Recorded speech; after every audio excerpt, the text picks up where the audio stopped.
Amen. Yeah, my name's Nate, and I'm really excited to be here with you all. Glad you guys could make it. Why don't you pull out your Bible with me and turn in your Bible to Daniel chapter 1. Daniel is a prophetic book in the Old Testament. It's right after Ezekiel, so if you're having trouble finding it, that could help. We are working our way through a series this semester. We're calling it Grit. And basically, through this series, we're looking at character studies in the Old Testament. So Brian Sturm spent a couple weeks looking at Ruth, the story of Ruth, and how her life exemplified grit. Last week, he talked about how Ruth had grit when she lived in the tension between trusting God and taking bold initiative. And so now we're going to start a two-part series through Daniel, looking at Daniel's life. Real quick, one thing that Brian said last week when he was talking about Ruth, he used this phrase that is kind of from his and Robbie's generation. It was called flaunt your stuff. If you remember that phrase, I'm sure if you were here, you remember it. Just in case you might have misunderstood that phrase, I wanted to bring some clarity to that because that can be a confusing idea. Just what we don't mean when we say that is we don't mean use your body to get attention, okay? The culture may think that. I definitely was like, okay, what's Brian mean right here? We don't mean that.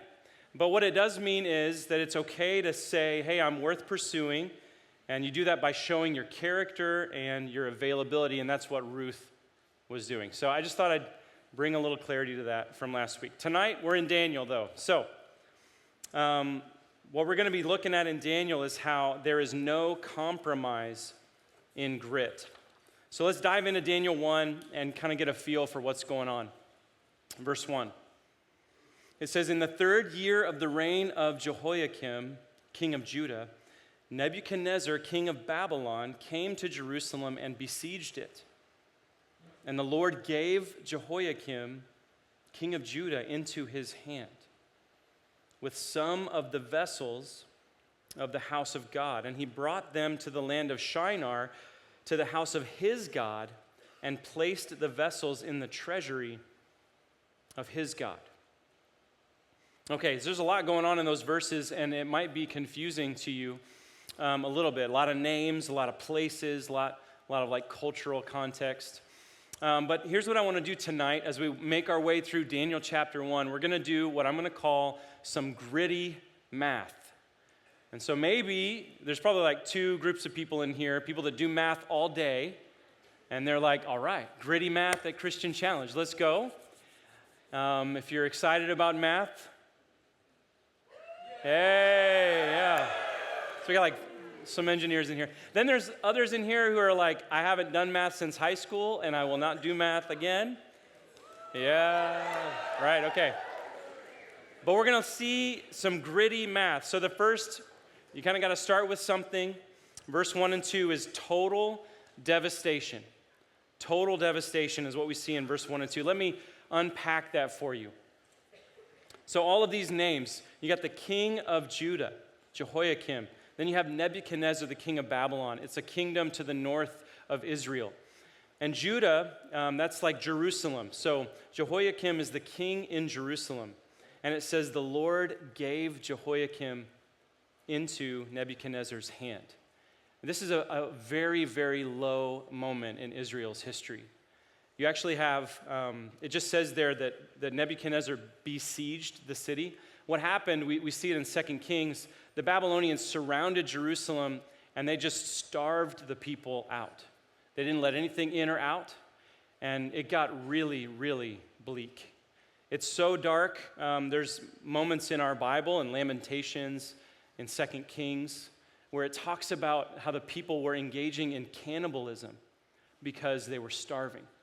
And so they were totally and utterly defeated.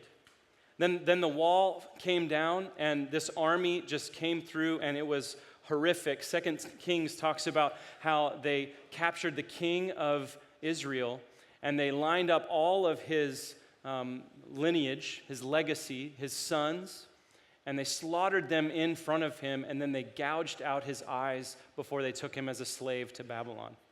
And it was like their way of taunting over the king of Israel and saying, the last thing that you see is your legacy is utterly destroyed. The Babylonians were not kind. And so we see utter and total devastation. And it's not just military defeat. Here in Daniel chapter 1, it talks about the temple and how these vessels in the temple were taken. The temple was plundered and burned and eventually completely torn down to the foundation.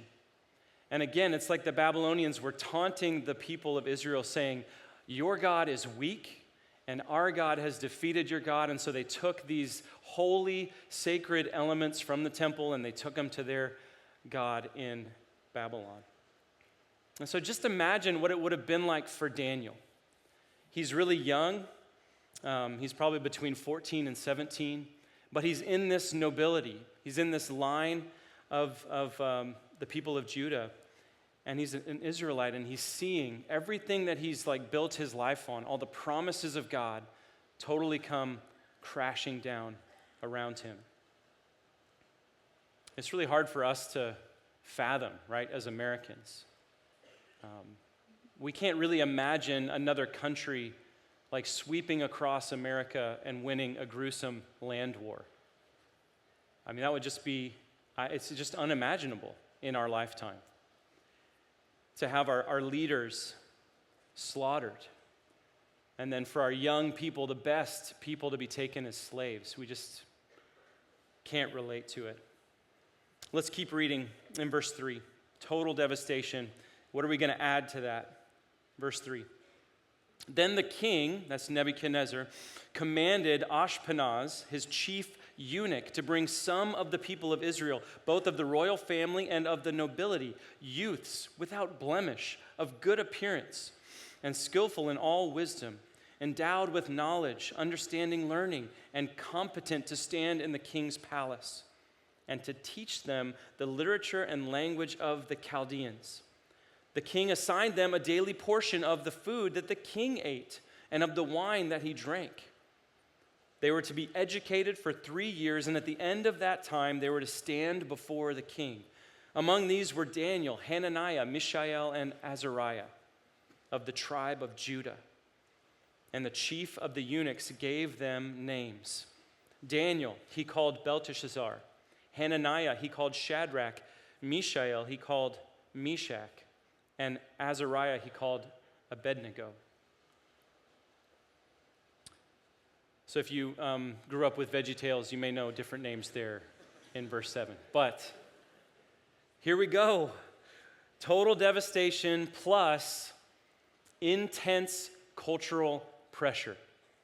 This is what we have in these verses. This was the Babylonian brainwashing plan, indoctrination plan, enculturation technique. And so here we meet Daniel. We get his name. We learn that he's a youth, that he's of the nobility. And so again, he's pretty young, between 14 and 17, and his whole world's fallen apart, and now he's a slave. The fact that he was taken by the chief eunuch, it's possible that Daniel was made a eunuch at this age, which means he would have been castrated. And it's pretty likely because it says that he would serve in the presence of the king or before the king. And that was something they did in the ancient world. And so just imagine your entire life, your faith, everything you built your life on, and even your sexuality is changed. And just like total devastation. You see here their technique in verse 5, it feels kind of out of place, like they're going to give them the best food in the world, right? This is the king of Babylon. They're going to feed them what he eats, and they're going to give him these slaves the wine that he would drink. And this was part of their plan to entice these slaves to become Babylonian leaders. They took the best of the best, they indoctrinated them, enculturated them, wined and dined them so that they could be leaders for Babylon. And then in verse 7, they renamed them. Man, just imagine like your identity of like your name, what your parents have called you, why they named you that. Names are really important in other cultures. In America, just a little bit less, but man, for Daniel, his name included the name of God. The El at the end of Daniel is the Hebrew word for God. And so Daniel's name actually meant, God is my judge.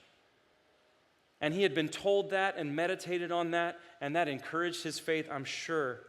But now in Babylon, he's been renamed, and they renamed all of these guys with the names of Babylonian gods and idols. And so Daniel's new name is Belteshazzar. It's the Babylonian god Bel, and it means Bel protects his life. So this is just a part of their cultural brainwashing and pressure, the technique the Babylonians used to try to make these youths into Babylonians. They would separate them from their homeland, train them in Babylonian language and customs, feed them the best the world had to offer, and then rename them, associating them with the Babylonian gods.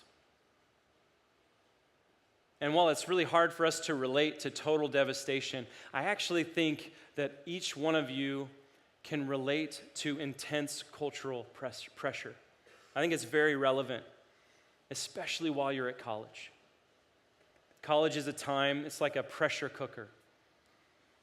So there's pressure on all sides. I think socially there's pressure to party, right? The college scene, to engage in what people are doing, to get drunk or to get high, to try lots of different substances.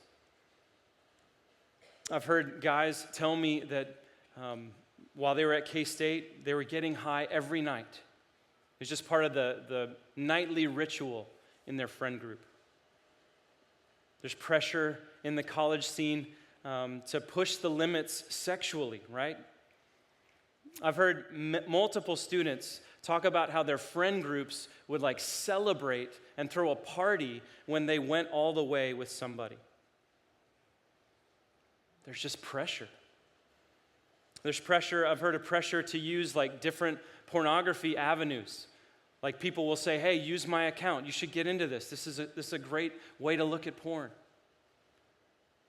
It's all around us. There's belief system pressure.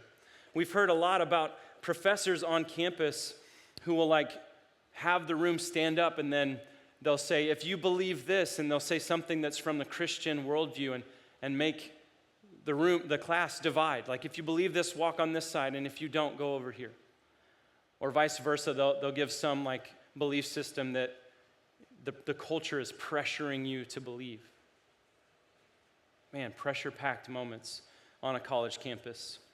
Or maybe for you, it's like the more day-to-day pressure of just how people talk about each other or about their life, like just negativity, constant negativity, or maybe gossip, crass language, off-color jokes, or maybe it's even just the sarcasm and like the picking at each other and tearing your friends down.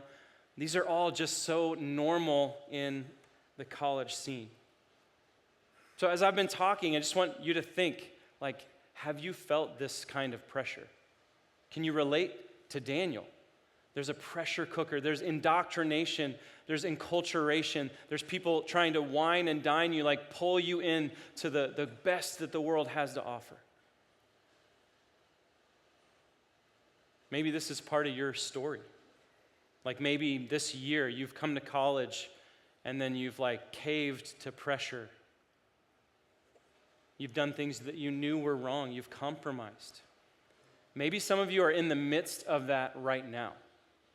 That you're like here at Challenge, but then you're also living a life of compromise. And the fact that we can relate to Daniel, man, this is why I love campus ministry. It's so important. Literally, right now, you are choosing the kind of person that you will be the rest of your life. And the choices you make in the day-to-day pressure on the college campus, this really matters for who you're going to be, for who you're becoming. And you're doing it all in the pressure cooker of our culture. Well, let's keep reading verse 8. I want to show you what grit looks like. We got another part of our math equation to add. In verse 8, it says, but Daniel resolved.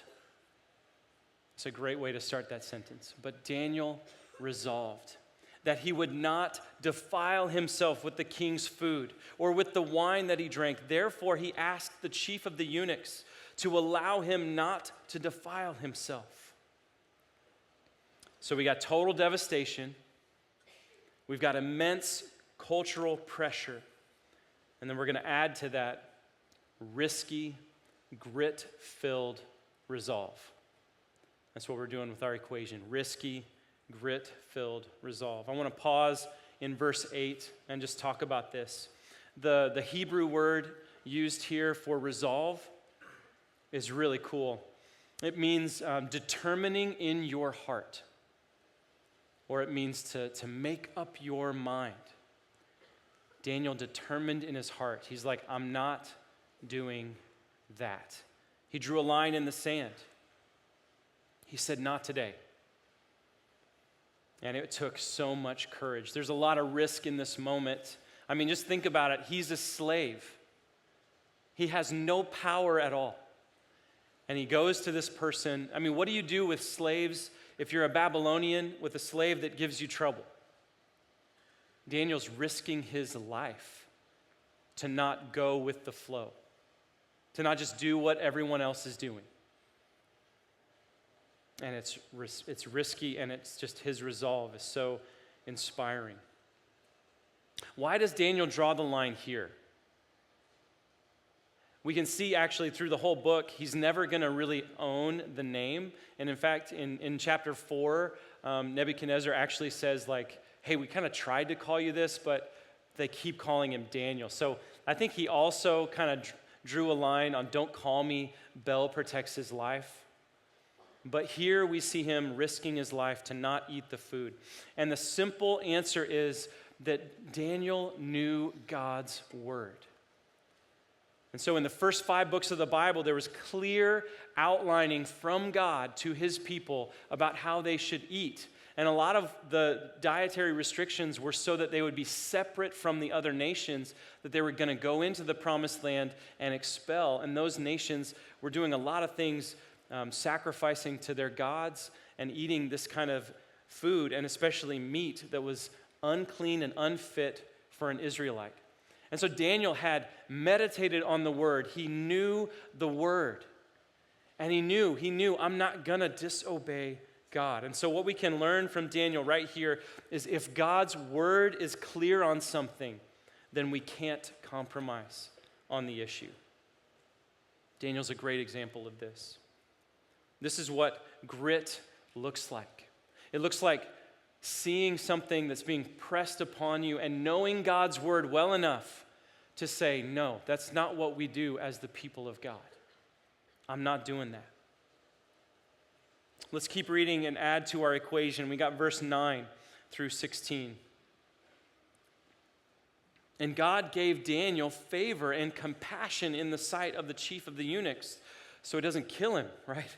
In verse 10, and the chief of the eunuchs said to Daniel, I fear my lord the king, who assigns your food and your drink. For why should he see that you are in worse condition than the youths who are of your own age? So you would endanger my head with the king.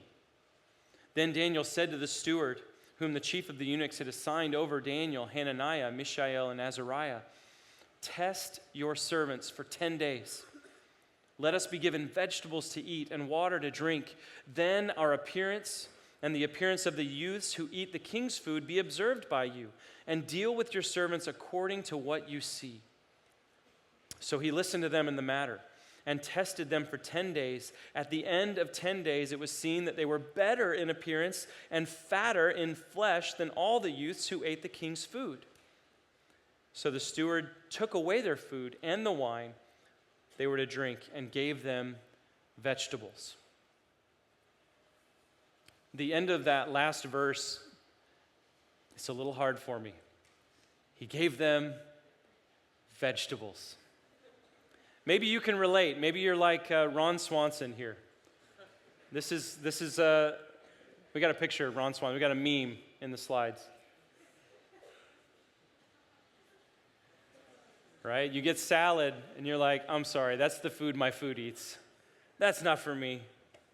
Vegetables? Was it worth it? I married a small-town Kansas girl, so very blessed in that my wife grew up on a farm, and they had cattle and hogs, and so we have one deep freeze upstairs and one downstairs. This is kind of a good Kansas thing. You guys grow up with deep freezes? Let's go. And so upstairs, every year, my father-in-law gives us a quarter of a cow, and we just fill that deep freeze with beef, and it is amazing. The quality is like out there. It's so good. And then the deep freeze downstairs, every year after 4-H, we buy a whole hog from one of our nephews or nieces, and then we've got a deep freeze downstairs that's just full of pork.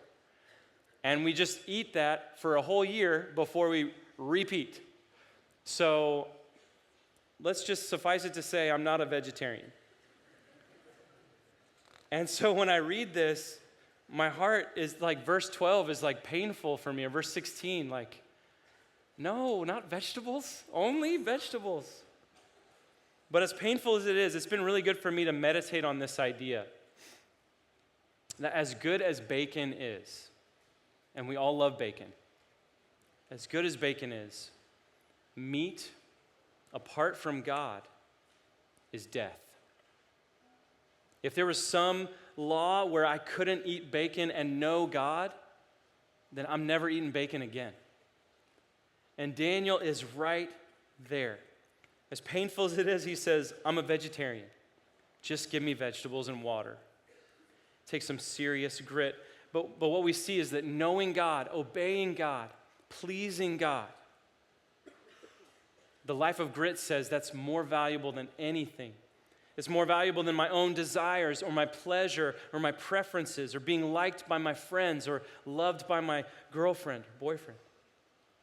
This is how Jesus says it in Matthew 16. He says, for what will it profit a man if he gains the whole world and forfeits his soul? Or what shall a man give in return for his soul? So, just to be clear, Acts chapter 10 clearly says that New Testament believers in Jesus can eat whatever meat they want. So that's why we eat bacon. We're not disobeying the Bible. And so Daniel's showing us grit, but we have freedom in Christ to eat bacon. Praise God. Say it with me now. But here's what I want to learn from Daniel. There is nothing the world has to offer, nothing, that is worth losing your relationship with God. And that's grit right there. So let me press in on you a little bit here. I want you to think about your own life right now. Is there anything in your life that you're holding on to that compromises your faith or gets between you and God?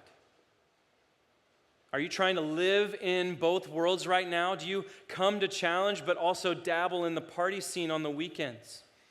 Or is there a hidden habit in your life that you haven't confessed yet? And the reason you haven't confessed it is because you know if you do, if you talk about it with someone in your life, then you're going to have to try and stop that habit. Or maybe deep down, you know you shouldn't be in this relationship you're in because it's pushing on your boundaries and it's hurting your relationship with Christ. I just want to ask you, where is there compromise or maybe even the threat of compromise in your life? It was worth it for Daniel to eat only vegetables and drink only water for 3 years when he could have had the best food the world had to offer. The best wine that the world knew was offered to him. And so it's worth it. Let me tell you, it's worth it for you to choose Christ over compromise as well. And then we see in this story, like in verse 15, it talks about how they were fatter in the flesh. Apparently this was a good thing in their day. And it was like the lack of compromise worked out better for them. And isn't that true for us too? When we compromise, it doesn't bring joy. It doesn't satisfy us. It doesn't fulfill. Let's take sex before marriage, for example. A lot of pressure in our culture there. It doesn't bring joy. It doesn't bring satisfaction. In fact, it brings shame and confusion and dysfunction to the relationship. There's actually real, tangible research and data out there that's done by non-believing psychologists. And they've reported that sex before marriage, living together before marriage, having multiple sexual partners, all of these factors reduce the satisfaction that people have in their marriage later on. And so non-believers are saying this, but there's still this extreme cultural pressure to do it. Or the compromise of pornography and letting your mind run wild with sexual fantasy, it doesn't lead you to a healthy place. It's just isolation, addiction, shame. Compromising, it always sounds good or looks good in the moment beforehand, but it's always a lie. It's like the opposite of the way of Christ or the way of the cross. Just think about the cross. Jesus did something really hard on the front end. He moved towards death. He knew what was happening. But then life came out of death. There's suffering that you have to embrace when you don't compromise. It may hurt a little bit. It may be lonely. It may be hard. You may feel outside or made fun of. But it's worth it every time. It's just a lie. Compromise is just a lie. Let's finish our passage. We'll read in verse 17, and then we'll get to the end of our equation. I kind of missed one of my points there, but you'll see it on the screen as we move forward. So let's read verse 17 through 21. It says, "As for these 4 youths, God gave them learning and skill in all literature and wisdom, and Daniel had understanding in all visions and dreams. At the end of the time, when the king had commanded that they should be brought in, the chief of the eunuchs brought them in before Nebuchadnezzar. So 3 years has passed. And the king spoke with them, and among all of them none was found like Daniel, Hananiah, Mishael, and Azariah. Therefore they stood before the king, and in every matter of wisdom and understanding about which the king inquired of them, he found them 10 times better than all the magicians and enchanters that were in all his kingdom. And Daniel was there until the first year of King Cyrus." What's crazy about that last sentence is it spans about 70 years. So that's just wild. The Bible does that sometimes. Just one sentence is 70 years. So let me finish out the equation for you here. So we have total devastation plus immense cultural pressure plus risky, grit-filled resolve plus God's way no matter what. And it equals greater influence and glory to God. When Daniel resolves to take his stand in verse 8, we really have no idea what's going to happen. There's a lot of tension in that moment, and we don't know, is he going to die? But what happens, he takes that risk to be faithful to God's word, and he becomes one of the most powerful people in the Babylonian Empire. He's like the leader of these people that advise the king. And we see it even more clearly as Daniel moves forward in chapter 2 and 3 and 4. God uses Daniel. He interprets the dreams of the king. And then let me read you what King Nebuchadnezzar says to Daniel in chapter 2. He says, "Truly your God is God of gods and Lord of lords, Lord of kings, and a revealer of mysteries." And then throughout Daniel, these kings, various kings, will actually write letters to the entire Babylonian Empire, and they'll say, Daniel's God is the real God. And so, it's just amazing the influence that Daniel has because of his resolve. It's a really cool theme we see played out in Daniel again and again. And so what I want to say to you, when you have grit and when you take a stand against cultural pressure, God will increase your influence. Sure, you may feel foolish in the moment. You may be made fun of. You may look stupid to people when you say no to things, but if you stand firm in your convictions, people will respect you. That's just how this works. I remember in my life seeing this played out. The summer before my last semester in college, I had just gotten married in May, and then I worked that summer at a landscape company in town.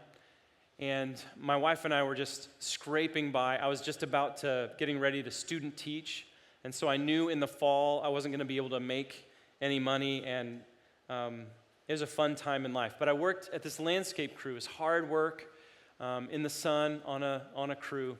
And there was a guy I worked with named Shane. And little did I know, Shane had been befriended by some believers on campus. And some people that went to Navigators, they were reaching out to Shane, sharing their faith with him. And so he came into that summer working on this landscape crew already curious about Christ and about what it meant to be a believer. So we start working hard together, long, hard days, and I just started sharing my life and talking about what was going on. And he learned about my new marriage, and we talked about what that looked like. And Shane asked me, he's like, "Were you and your wife virgins before you got married?" And I was like, "We were." And it blew his mind. I mean, he was like, "What? How did you do that?" And so we just talked about what our marriage looked like, and it opened this door with Shane where I got to share my testimony. I got to share about who I used to be before Christ and the difference that Christ had made in my life. And Shane gave his life to Christ that summer. And it wasn't just through my friendship. It was like some other friends were reaching out to him, but it was just like the influence that I was able to have because of that decision. Just something that seemed like, yeah, that's what I'm going to do because God's word is clear on it. I'm not compromising on that. And so when we say no, when we don't compromise, when we grow in grit, God is going to use your life. Here's how I want to wrap up tonight. I'm guessing that there's like different camps of people in here. Some of you, maybe you feel the pressure. You're in this first camp. Maybe you feel the mounting pressure from the culture this semester. And God is speaking to you right now. He's calling you to run after him. Turn your back on compromise.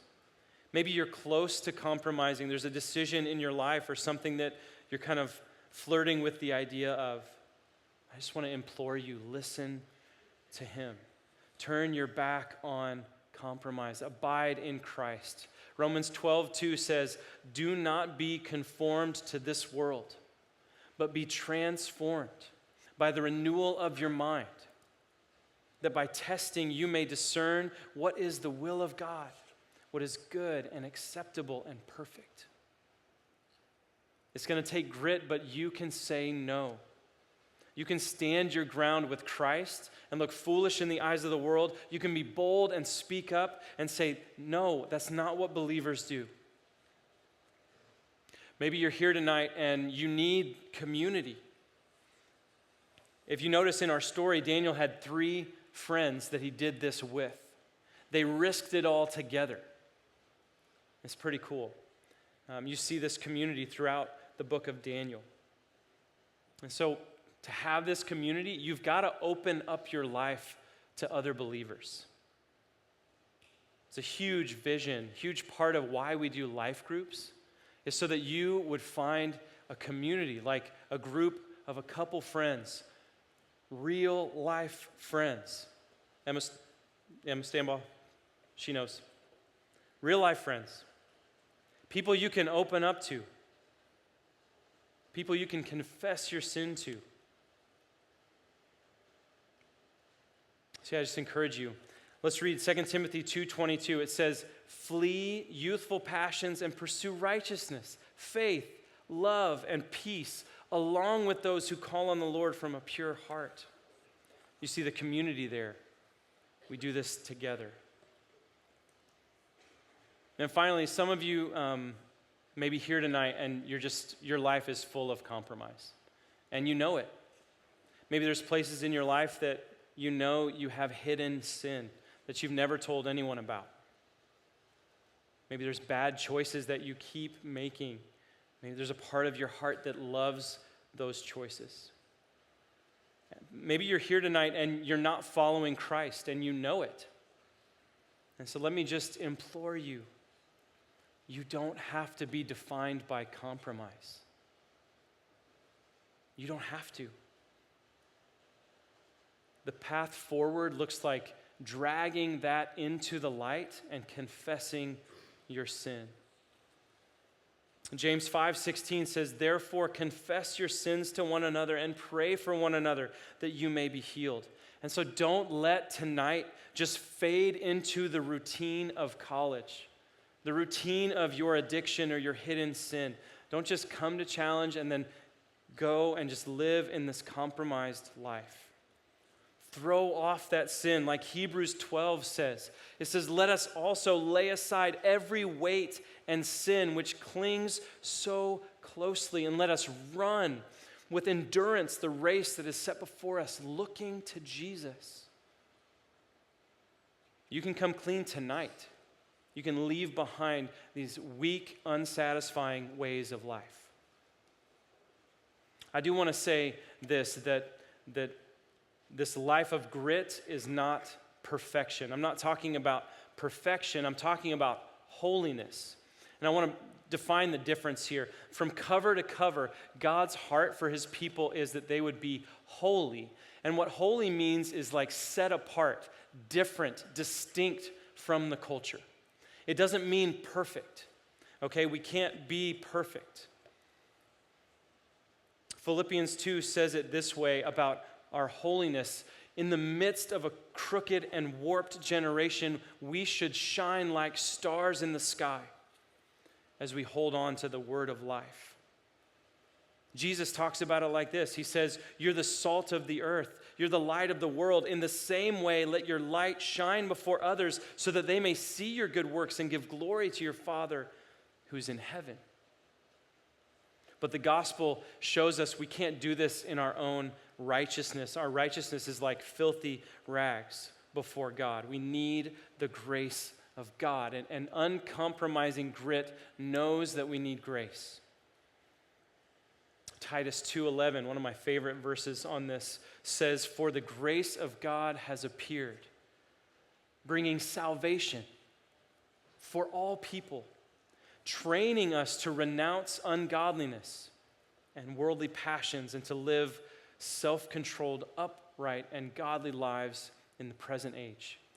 Let's leave that verse on the screen. I'm going to have the band come up, and this is kind of how we're going to close. If you notice there, grace has appeared. That's the gospel. That's Jesus. He's here. He came. He showed us what it looked like to live for God. And that grace, that's what trains us to say no to sin and yes to God. And you need that greater yes. You need something to say yes to that's not just saying no, no, no. You say yes to God, that self-controlled, upright, and godly life. And the thing that trains us for that is grace. Isn't that cool? Grace is our trainer. I want to close tonight by just imagining something together. I've been thinking about this. What song was on Daniel's heart when he took his stand?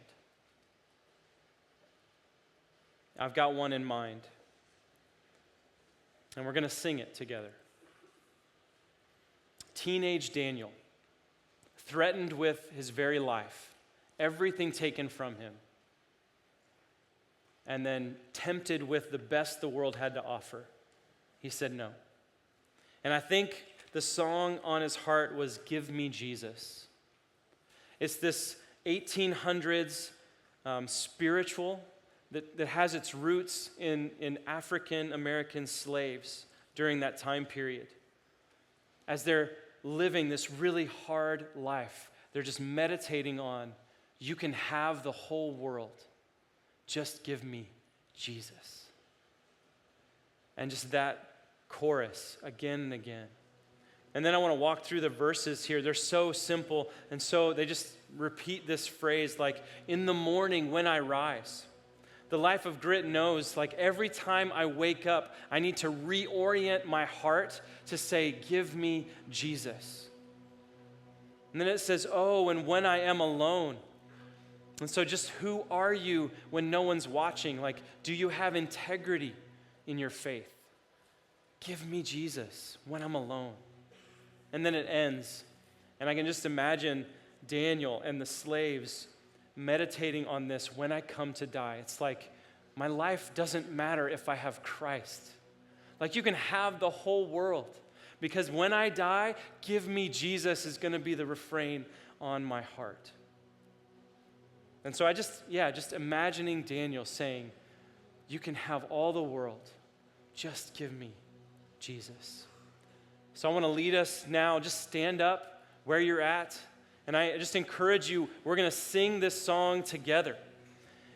And I want to challenge you, like, if you are in compromise, sing this song as a commitment, as a way to say, I don't want to live like that anymore. And let's just orient our hearts around Christ together.